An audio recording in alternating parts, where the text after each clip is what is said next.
Greetings, my friends and listeners, to another episode of Classic Radio Mysteries and Adventures. I am your host, Jordan Avon. This episode is from a 1950s science fiction radio program called Future Tense, and the episode title for this one is Tunnel Under the World, dated 1956. Let's begin. Entertainment for the entire family, produced right here in Kalamazoo.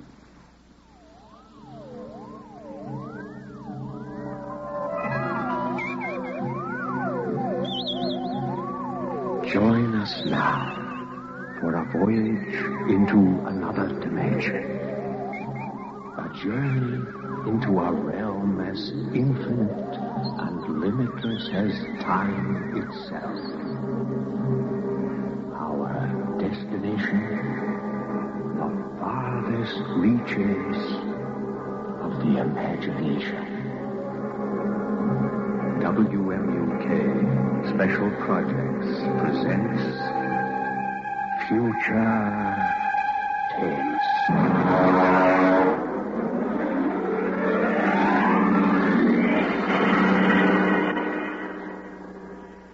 Tunnel Under the World by Frederick Pohl.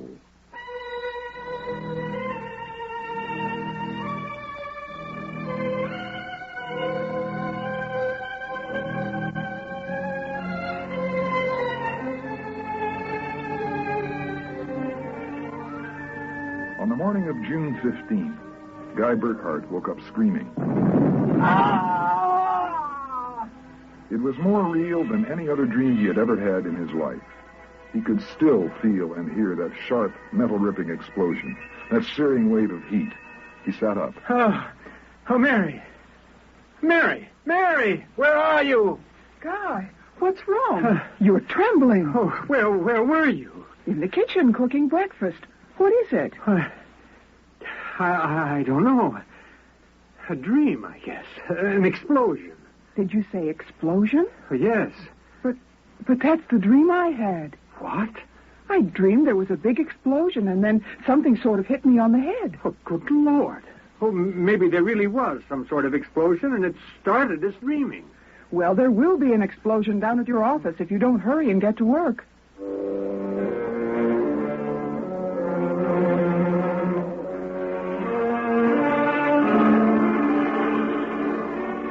Coming in on the bus, Burkhart watched to see if there was any evidence of an explosion. There wasn't.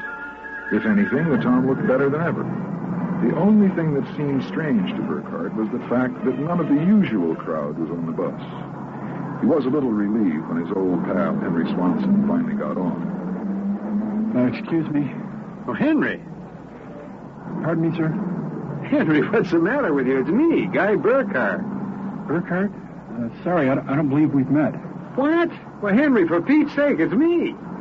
If you'll excuse me, this is my stop. Well, I'll be. How do you like that? Guy Burkhart got off in front of the gigantic Contro Chemical Building and took the elevator to the 98th floor, where he had worked in the accounting department for 12 years. It wasn't until he was almost at his floor that he realized the speaker was not playing the usual commercials. Friends, are you happy with your present home freezer? Of course not. Well, the answer to your problem is the Feckle Freezer. Feckle freezers are better freezers. Most wives would do anything for a Feckle freezer. Friends, are you happy with your present home freezer? Good morning, Miss Holmes. Good morning, Mr. Burkhart. Well, new hairdo, I see, huh? Why, yes. Do you like it? Well, it makes a lot of difference in your appearance. Mr. Barth in? No, sir. He had an appointment with Mr. Dorchin of the Human Research Institute. Today? Well, today is the 15th of June. He has to sign the quarterly statement. Said he wouldn't be here. That's mighty peculiar. Yes, sir. Oh, by the way, Miss Holmes, what the devil is a Feckle freezer? A Feckle freezer? The new copy on the elevator commercial. Barth must have landed another account. Feckle freezer. I really don't know, Mr. Burkhart. Well, it's a funny day. Can't quite put my finger on it, but there's something strange going on.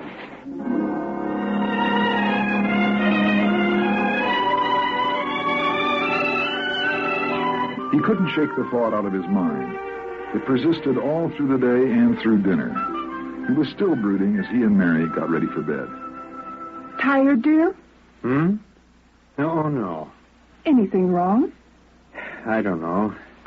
Well, I guess I'll get a good night's sleep. Coming? I think I'll sit up and read for a while.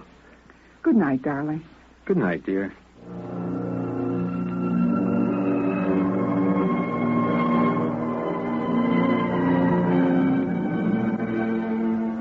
At exactly midnight, Guy Burkhart lapsed into a sudden, deep sleep. On the following morning, he woke up screaming. Oh, darling, what is it? What's wrong? Nothing. A bad dream, I guess. Oh, you gave me such a shock. I seem to be having a lot of nightmares lately. Really? Yes, the one I had yesterday. And this is the same. A big explosion and then nothing. You had a dream yesterday? Well, of course I did. You had the same sort of dream. I? Guy, you're mistaken. I don't remember dreaming. Well, now, Mary, you told me that... Guy, you're mistaken. But, Mary... Maybe you dreamed I had a dream. Maybe you... Well, yes, I might have done that, I suppose.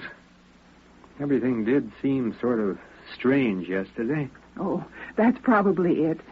You better get dressed, dear. Today is the 15th. That's when the quarterly paper... 15th? Yes. Well, it must have been a dream, because yesterday was the 15th.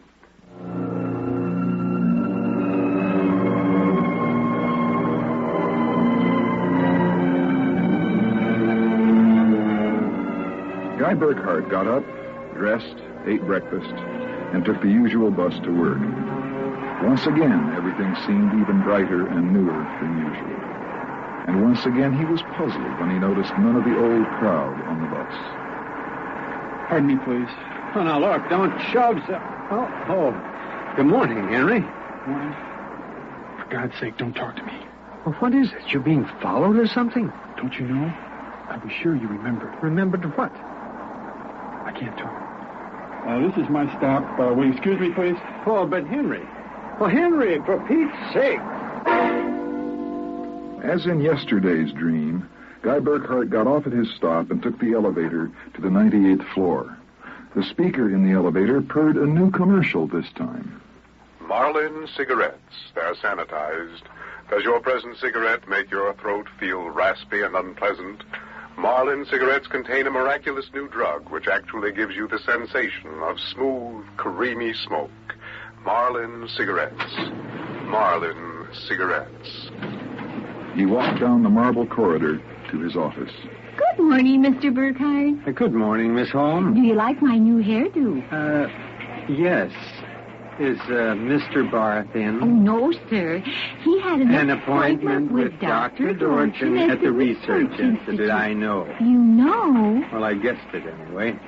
And today is the 15th of June, and he won't be here to sign a quarterly statement, and I'm going nuts. Well, let me have a cigarette, will you? Yes, sir. Try one of these. They're Marlin. I never heard of Marlins before today. What are we, a bunch of guinea pigs? Something wrong, Mr. Burkhart? Wrong? Perish the thought, Miss Holmes. Perish the thought.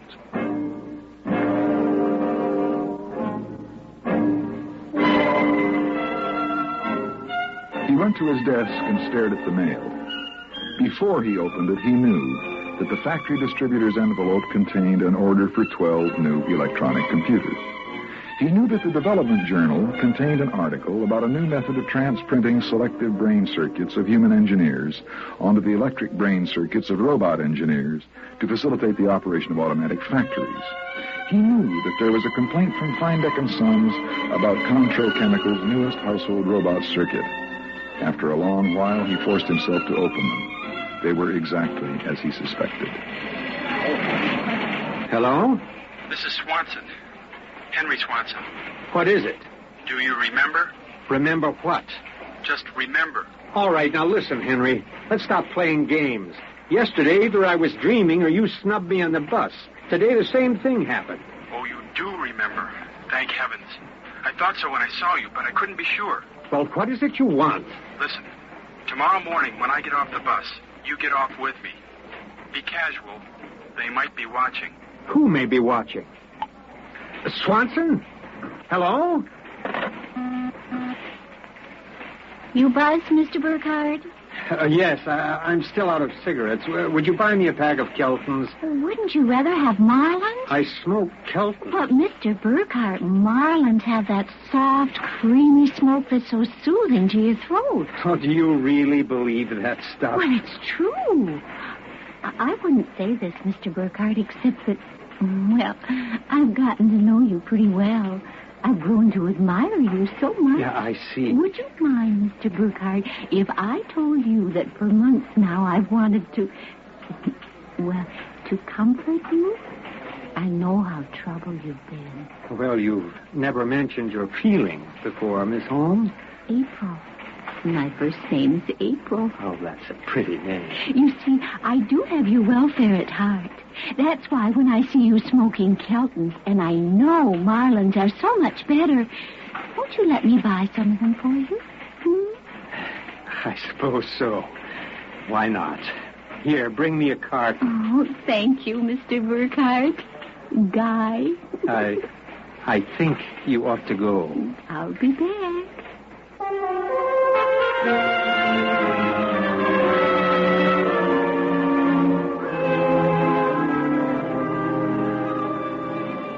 There was something wrong. Something definitely peculiar about what was happening.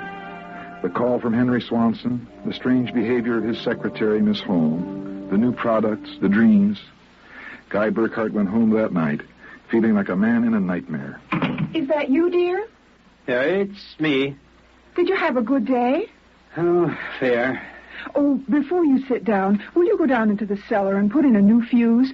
The switch in the hall closet blew out. I shut it off. Okay. Supper will be ready in a minute, so don't start fooling around with that old boat hull you've been building. No, I won't.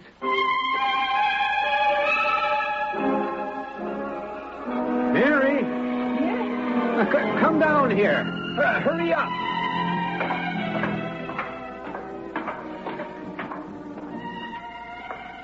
What is it? Well, I don't know. I'm not sure. I was looking for a fuse, and I thought maybe I'd drop one under the boat hull, so I scratched around and look. Now, let me put the flashlight on here. There. Well? Well, look at the floor. What about the floor? Well, it's supposed to be cement. Well? Well, it's copper. There's a thin layer of cement, but underneath it's metal. Look here. Underneath the concrete. More metal. And here on the wall, you see? Metal. Metal under the floor, behind the wall, every place. Well, I don't really understand. Oh, Mary, I know this sounds crazy, but somebody, for reasons I can't even begin to understand, has taken this house and replaced it with a clever imitation. Guy? Oh, Mary, I'm going to look around a little more. Your dinner will be ready. You just save it for me. There are a couple of things I've got to figure out.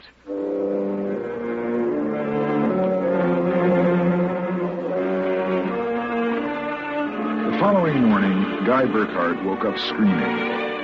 He dragged himself into the kitchen where his wife, Mary, was preparing breakfast, and he discovered that it was still June 15th.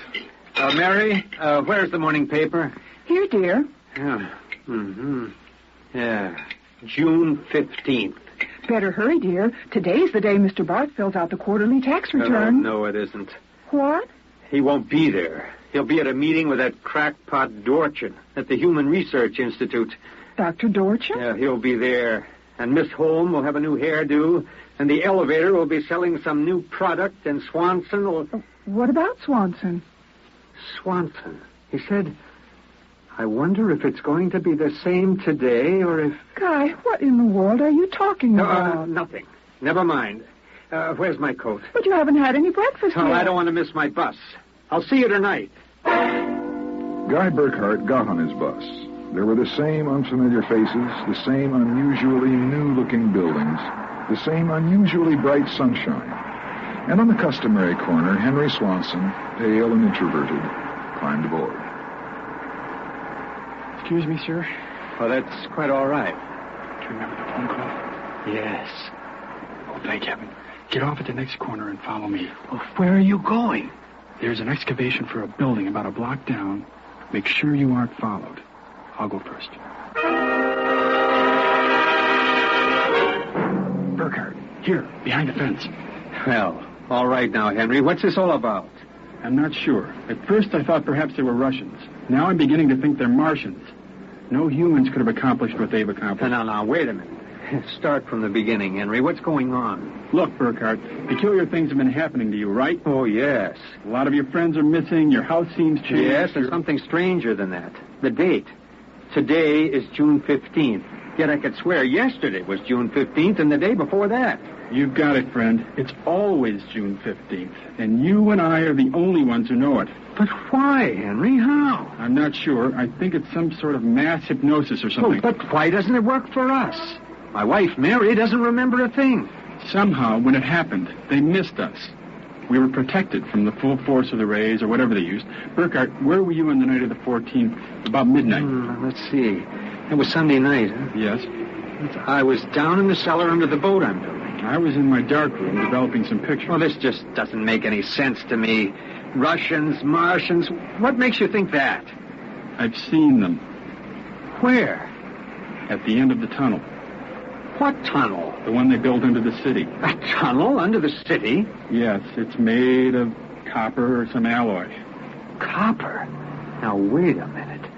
I found a copper layer under my cellar floor last night. So did I. That's how I discovered it. I found a way to get in, too. It's at the bottom of this excavation. Great Scott. Henry, why don't we tell the police? We can't trust them. Even the police may be Martians in disguise. Oh, come on now. You're being over-dramatic. Oh, am I? Well, you just come with me. Where? Into the tunnel. I'll show you.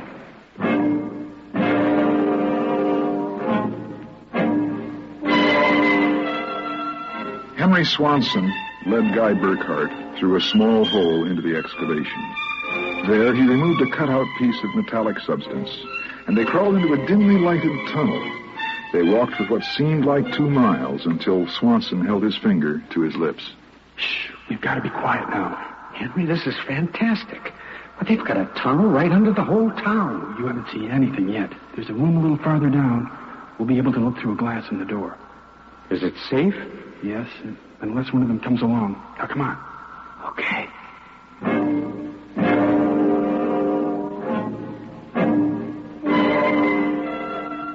Here, Burkhardt, look through the glass. And just so I know I'm not completely insane, tell me what you see. Good Lord. Well? It's a tremendous panel with dozens of telescreens. In front of each a robot. They seem to be computing something. Yes, I watched. They're evaluating data on the screens. Have you gotten a chance to look at that data on those screens? No, I've been afraid to go in.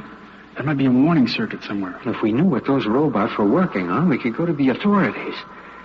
I'll risk it if you will. All right. It's worth the chance. We're lost anyway. Okay, open the door. So far, so good. Come on, let's take a look at that data. But don't interfere with the robots. No, don't worry. Here, let's look at the screen. Now, listen to this. Tests in the 47K12 group with Marlin cigarettes pulled 80% using a soft, feminine approach. Indications are that an extension of this approach would influence at least 70% nationwide. The direct elevator pitch pulled only 10%. This should be abandoned and a new series of high-persuasion personal elements introduced. Henry, do you know what this means? I haven't the faintest idea. Well, this is crazy, but it fits the facts when I think about it. Do you know who's behind this? Martians? No, not Martians, Henry. Humans. What? Humans who are interested in developing the perfect propaganda machine. What? I don't know who they are or how they've done it, but somehow they've taken over the city. Hypnosis? Hypnosis, drugs, maybe some kind of ray or something. However they do it, what happens is that they let us live through a single day. And during that day, they pour all kinds of suggestions and propaganda into us. And at the end of the day, they evaluate the results to see how we've reacted. And then at midnight, they wash the day out of our minds, and the next morning we start the same day over again with different stimuli. Do you know what that means, Henry? Suppose one man learned how to influence people 100%. Why, in a year he could sell us anything from freezers to political candidates. Wait a minute. Now, we're guinea pigs, Henry. This whole community is one big test tube for Dorchin's propaganda research. What do we do? I don't know. But somehow we've got to get out of this town and get to the FBI. Do you think we can? Well, it's worth a try. Come on. Wait. Huh? What is it? Look, through the door. There's someone coming down the tunnel. Hey, we've got to hide. Behind the circuit box. Shh. Good Lord. It's Dorchin, the head of the Research Institute. Quiet. All right, Burkhardt, come out. We know you're in this room. Miss Holmes has informed us that you remember. I must warn you that it's useless to buck us. Come out peacefully. Let our maintenance crew adjust you properly, so that you don't remember from one experiment to the next. It will be quite painless. If you don't come out peacefully, we'll have to get you. Henry, take this wrench. When I give the word, jump him. But he might be armed. We have nothing to lose. Very well, I'm coming after you. Now! I killed him. Now, wait. Get his coat unbuttoned. Hear if his heart's still beating. Henry? What is it? What's wrong? Look. Underneath his coat. Heaven help us. He's a robot. A humanoid robot designed to look like Dorchin. Come on, let's get out of here. Wait. What's that? It's a loudspeaker. I told you it was useless, gentlemen. Who are you? Dorchin, naturally. The real Dr. Dorchin. What are you trying to do to us? Mainly trying to prevent you from damaging my experiment, gentlemen. You can't get away with this, Dorchin. Sooner or later, somebody is going to get wind of this madness. Really, Burkhardt, you're quite naive. Now, why not be reasonable and let the maintenance crews adjust you? And if I refuse, I suppose you'll kill me. That will be quite impossible. Oh? You see, Burkhardt, you're already dead. Dead? You're shocked? It's quite true. You and everyone else in this town were killed by a premature atomic blast. The blast occurred at 7 a.m. on June 15th.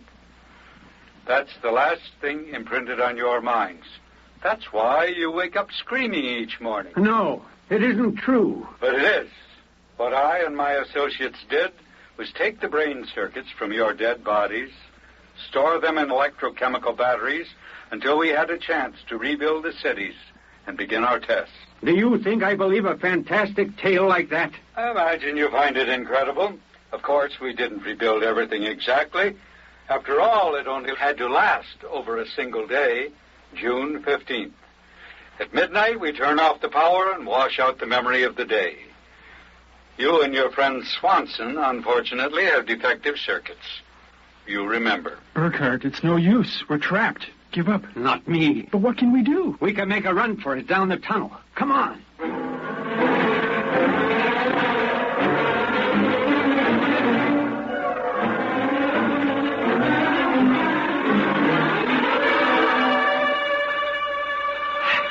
I think we made it. Open the door.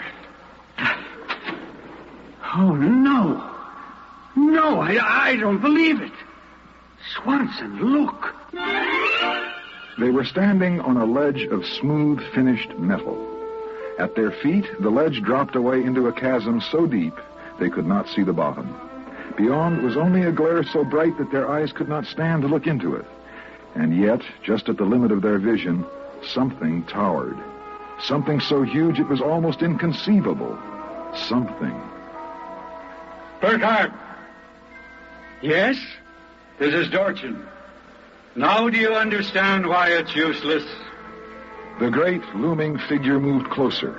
It seemed to take shape now, and yet it was so gigantic as to be unbelievable. It came closer. The glare was partially blocked.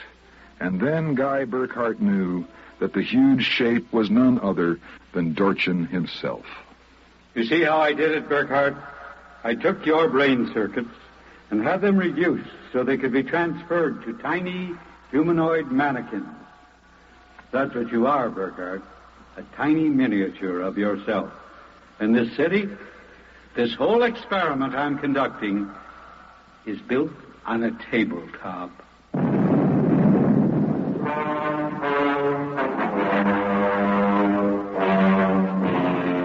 It was the morning of June 15th, and Guy Burkhardt woke up out of a dream screaming.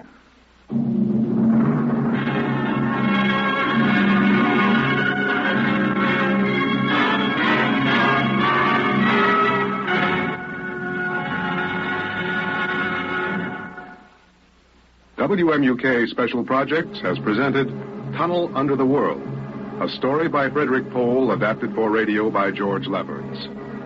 Featured in our cast were Mark Spink as Guy Burkhardt, Ruth Heinig as his wife Mary, Dick Atwell as Henry Swanson, Peg Small as the persuasive Miss Holm, and Richard Niesick as the evil Dr. Dorchin.